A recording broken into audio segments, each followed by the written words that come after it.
Wake up everybody, no more sleeping in bed.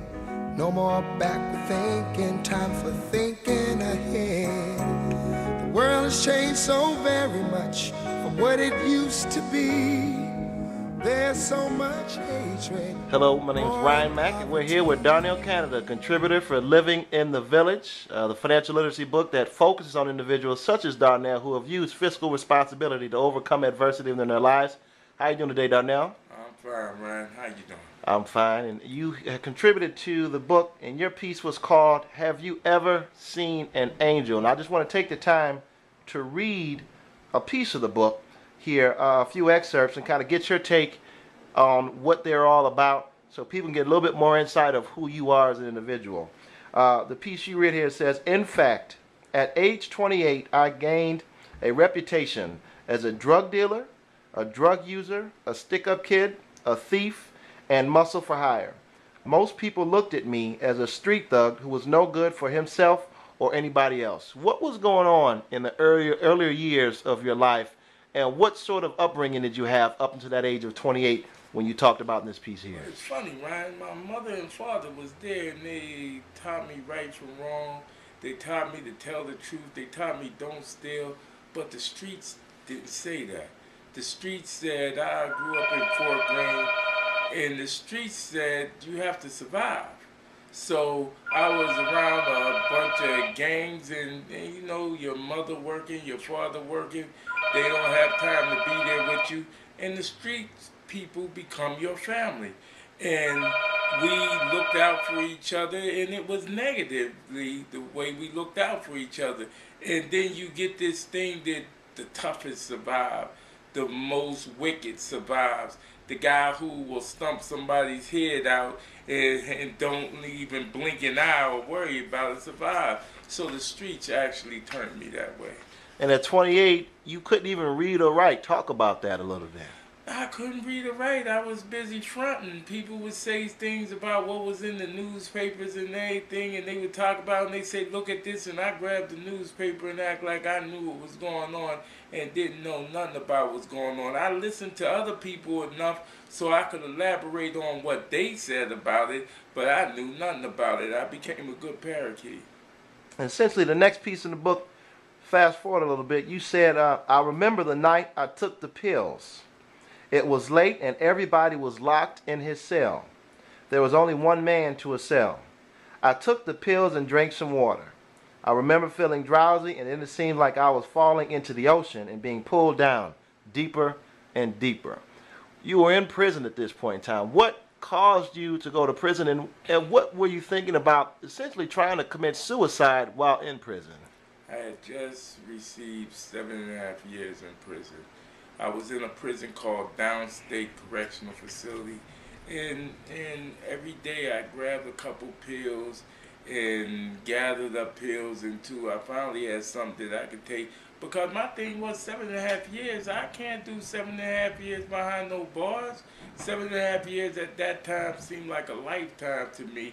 And in the type of life where the people telling you when to get up, when to go to bed, when you could speak, and they screaming at you, they whooping on people. And I said, I can't take this. I can't live through this. And I took the pills. But it was a funny thing. Somebody, I thought it was my grandmother, called out to me and told me, yo, it's not your time. And I woke up and there was a correctional officer on the gate telling me it's not my time. And he said, just pray with him. And I prayed with him, and we did the, what prayer is that? Our Father, out in heaven, hallowed be thy name. And when we did that, he says, everything's going to be all right. Just look for those people to follow that seem like they got a halo over their head. And the next day, I went looking for this correctional officer, and I spoke to one of the correctional officers and asked about him, and he said, nah, he wasn't in this block. I said, nah, he was there last night. He said, the only officer that was in this block last night was me. I'm working a double. Nobody other officer worked or came in this block but me. And it was like, wow, maybe this was my angel.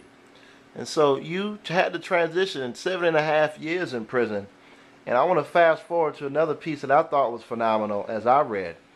It said, our program has graduated thousands of individuals with 15 or more city, state, and federal certifications, many of which are required for any individual to work on a construction site.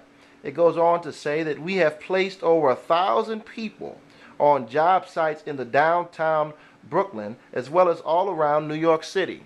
Now, Darnell, how do you go from, in the process of almost committing suicide in prison, serving 7.5 years, to you're out of prison now, you're creating jobs for individuals, over 1,000 that you've placed all around throughout New York City, and you've even had a few Greyhound bus stations that you've owned and sold along the way.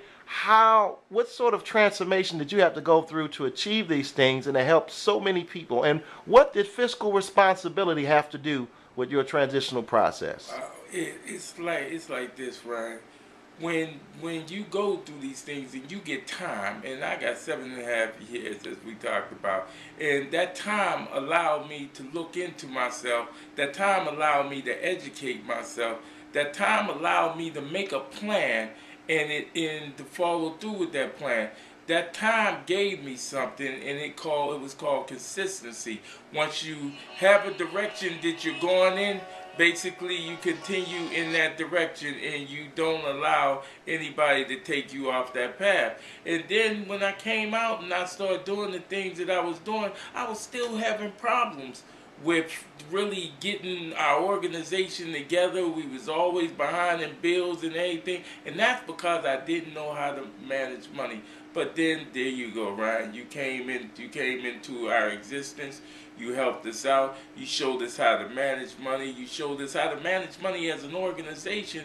But more important, you even showed the members of our organization how to get bank accounts, how to get insurance, how to do the things that they needed to do fiscally that would help them be better individuals and better help their family. And you showed us what we needed to do as an organization that helped, because one of the things that I found out, you could be able to do the work, but if you don't know how to take care of your bills, how to manage your money, sometimes you could be the best company in the world, you could be the best nonprofit in the world, but if you're not fiscally responsible, you fail. And you showed us how to be fiscally responsible, and therefore Rebuild was able to grow as strong as it did, and able to put 1,000 people to work, and able to get these classes, and able to do that on a shoestring budget, because we understand how to use money today.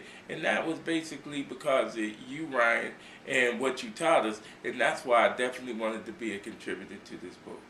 And there you have it, Darnell Canada, president of Rebuild, still going strong on the streets, causing a lot of folks in order to have employment in a very hard and rough economy. We thank you so much for your time today. Thank you.